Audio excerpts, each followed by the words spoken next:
आर्यन शर्मा और स्वागत है आपका सवालों की डायरी में। आज हम पहुंच चुके हैं चित्रकूट। ये वही चित्रकूट है जो भगवान प्रभु श्री राम की तपोस्थली है। लेकिन कल 29 जुलाई को एक ऐसी घटना यहाँ घटित होती है जो सबके मन को झकझोर करके रख देती है। घटना ऐसी जिसमें एक 24 वर्षीय युवती सुमन निषाद ने गोली मार करके खुद की आत्महत्या कर ली। आज तमाम उन्हीं सवालों पर हम छानबीन करेंगे और कोशिश करेंगे कि सारे पहलुओं से आपको रूबरू करवाएं। तो बने रहिए हमारे साथ। हाँ, तो अभी हम इस वक्त जिस जगह पे खड़े हैं वो है चित्रकूट थाना, और ये जो सुमन निषाद की मौत हुई है वो इसी थाना अंतर्गत आता है मामला।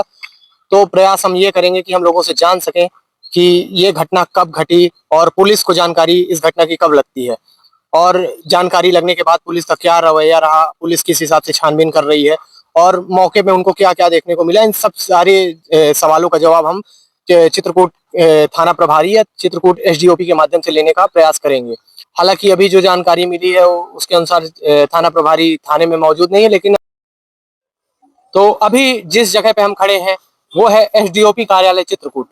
क्योंकि हम घटना के बारे में और जानकारी लेने के लिए इस जगह पे आए हुए हैं, लेकिन यहाँ की जो परिस्थिति है और जो हमने स्थानीय लोगों के द्वारा जानकारी प्राप्त की, तो अभी इस वक्त एसडीओपी यहाँ अपने कार्यालय में मौजूद नहीं है। जानकारी के अनुसार एसडीओपी उसी मृत बालिका के पीएम के लिए गए हुए हैं, उनकी सारी टीम साथ में ही है, तो इस वजह से हमारा उनसे संपर्क नहीं हो सकता है। लेकिन हमने अन्य तरीकों से पुलिस विभाग के अधिकारियों से बात करने का प्रयास किया है और वो इस मामले पे अभी कुछ भी खुलकर कहने के लिए तैयार नहीं है। सारी टीम जांच में लगी हुई है और जांच के बाद क्या सामने आएगा वो हम आपको अपने सवालों की डायरी के चैनल के माध्यम से जरूर दिखाएंगे। चित्रकूट में ही एसडीओपी कार्यालय के सामने एक दुकान है, वहां हम खड़े हैं और यहाँ के स्थानीय लोगों से जानेंगे कि ये कैसी घटना है और लोग इसके बारे में क्या कहना चाहते हैं। तो जी, आपका नाम क्या है? हमारा नाम निषाद। कल ये जो घटना घटित हुई है चित्रकूट में, एक 24 वर्षीय लड़की सुमन निषाद ने गोली मार करके खुद की आत्महत्या कर ली, उस विषय में आपको क्या जानकारी है और ये क्या कैसे कुछ घटना है, आप इसके बारे में बता सकते हैं? इसके विषय में हमको कोई जानकारी नहीं है, हम मोबाइल पे देख के वही जानकारी हम जानते बस हो गया, और उसके नॉलेज में हमारे कुछ नहीं मालूम। क्या आप उस लड़की को और उसके परिजनों को जानते थे पहले से? हम नहीं जानते थे, हम उस परिवार को नहीं जानते नहीं थे और उस लड़की को भी नहीं जानते थे। हमारे साथ एक बुजुर्ग जन और है, हम इनसे भी जानने का प्रयास करेंगे। क्या कुछ जानते हैं आप काका जी इस घटना के विषय? हम यहाँ नहीं रहते, हम वहाँ रहते। तो इस घटना की जानकारी आपको मिली कि किसी लड़की ने आत्महत्या कर ली है? नहीं, ये मोबाइल में हम सुन नहीं पाता, नहीं भाई कान में ऐसे बताने का घटना हो गई, ये हम सुना है जी। इस वक्त जिस जगह पे हम मौजूद हैं ये वही जगह है जहां पर सुमन निषाद ने गोली मार करके खुद की आत्महत्या करी है। ये वह जगह है जहां पूर्व विधायक नीलांशु चतुर्वेदी निवास करते हैं। इसको राजमहल के नाम से भी जाना जाता है। ये चित्रकूट के नया गांव में स्थित है और कल की जो ये विभत्स घटना है उसके बारे में हम आपको इसी जगह से संपूर्ण जानकारी देंगे। और अब हम सीधे चलते हैं पूर्व विधायक नीलांशु चतुर्वेदी से बात करने कि ये घटना क्या कुछ है, कैसे ये घटना घटित हुई और इसमें वो क्या कहना चाहते हैं। तो आइए हम आपको लेकर के चलते हैं पूर्व विधायक नीलांशु चतुर्वेदी के पास। तो इस वक्त हम मौजूद हैं पूर्व विधायक नीलांशु चतुर्वेदी जी के घर पे। सुमन निषाद की जो मौत हुई है वो घटना इसी घर में हुई है और हमारे साथ पूर्व विधायक नीलांशु चतुर्वेदी हैं।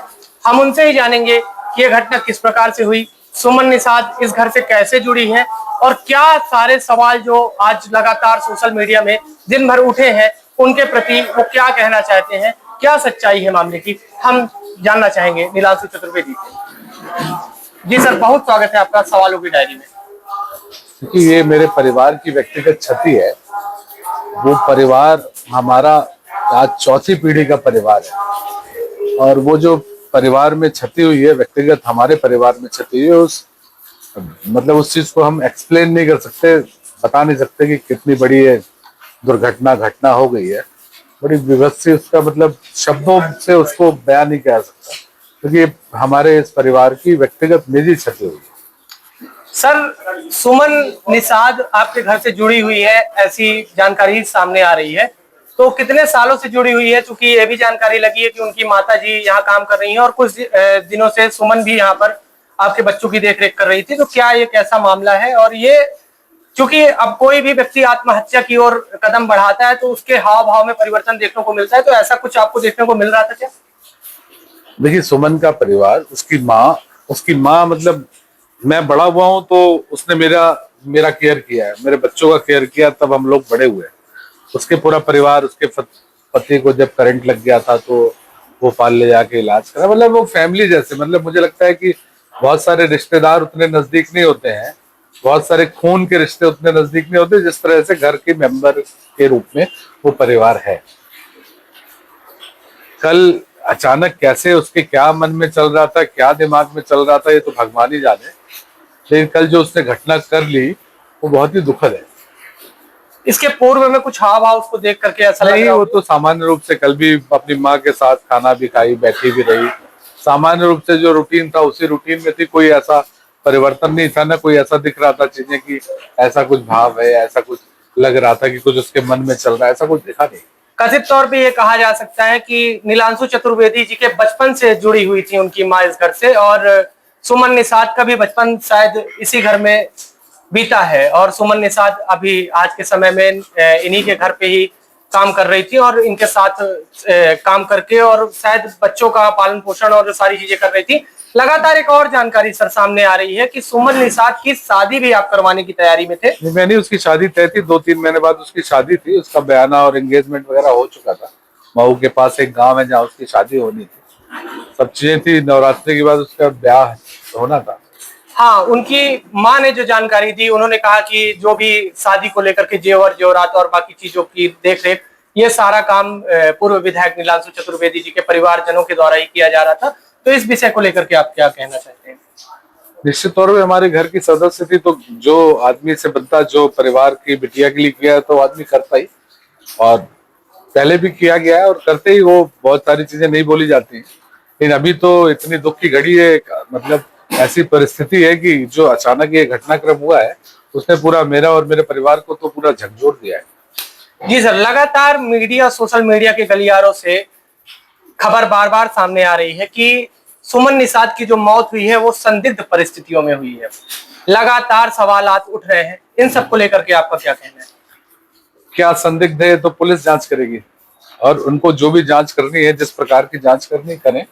क्योंकि जब वो घटना हुई लगभग 3 बजे, तब उसकी माँ, मैं और हमारी धर्मपत्नी तीनों लोग बैठ के बात कर रहे थे। साथ में थोड़ी देर पहले साथ में उस बिटिया ने भी खाना खाया था, इन लोगों ने भी खाना खाया था। 10-15 मिनट बाद पता चलता है कि ऐसा हो गया, तो भाग के जाते हैं, उसको उठाते हैं, हॉस्पिटल लेके जाते हैं, पुलिस को खबर करते हैं, और 5 बजे उसकी डेथ हो जाती है। सर, यदि आप ये बता पाए कि वो घटना तकरीबन कितने बजे की है? और मुझे लगता है 3, सवा 3 बजे के लगभग की घटना होगी। और लगातार एक बात निकल करके और सामने आ रही है कि जिस हथियार से उसने खुद की आत्महत्या करी, वो हथियार आपकी धर्मपत्नी के नाम पे है। ये लाइसेंस है, लाइसेंसी वेपन है, घर पे और भी वेपन है, सारे रहते हैं, एडी क्षेत्र है, बट नेचुरली कोई नई बात नहीं है, सबके नाम लाइसेंस है, सबकी चीजें हैं। और चूंकि घर के अंदर जो रहता है उसको सब पता रहता है, जो चीजें मुझे नहीं पता वो उनको पता है कि कौन सा सामान कहाँ रखा है, कहाँ चाबी है, कहाँ ताला है, कहाँ लॉकर है, सब चीजें उनको पता है। तो हाँ, ये बिल्कुल सच है कि ऐसा है। जी, तो हम बात कर रहे हैं नीलांशु चतुर्वेदी जी से, जिन्होंने खुल करके इन सारे मसलों पर जवाब दिया है। और जिस प्रकार से उन्होंने बताया कि सुमन निषाद उनके घर से लगातार जुड़ी हुई थी, उनके घर पे ही उनका बचपन बीता, और नीलांशु चतुर्वेदी जी का भी बचपन उनकी माँ के हाथों में खेल करके, और जो भी पालन पोषण होता है उनकी माँ ने एक आया के तौर पे उनके जीवन की देखरेख की है। तो इस तरीके से तो स्पष्ट तौर पर यह कहा जा सकता है कि एक पारिवारिक क्षति हो सकती है उनके लिए।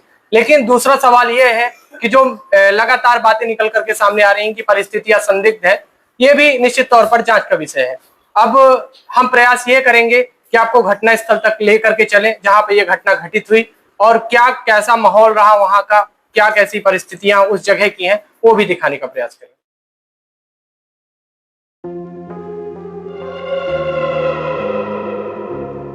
गलियों में जहां से होकर सुमन निषाद वॉशरूम में पहुंचती है।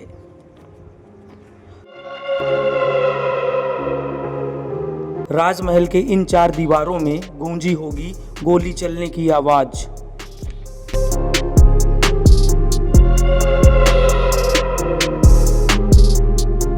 आखिर शादी होने के 3 माह पहले क्यों कर ली गई आत्महत्या?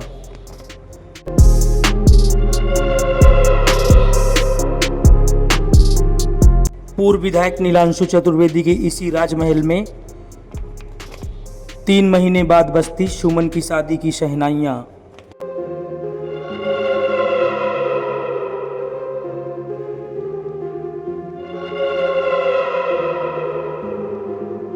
चित्रकूट का ये वही राजमहल है जहां बीता था सुमन का बचपन। आखिर किन मजबूरियों के चलते सुमन ने ले ली अपनी जान। राजमहल के तीसरे माले का यह वही वॉशरूम है जहां पर सुमन निषाद जाकर खुद को गोली मार लेती है। लेकिन पुलिस विभाग और फॉरेंसिक टीम ने अभी भी पॉइंट को लॉक करके रखा है। क्या पुलिस खोल पाएगी हत्या का राज? क्या हम जान पाएंगे सुमन की आत्महत्या की वजह? तो हमारे साथ बने रहें सवालों की डायरी में।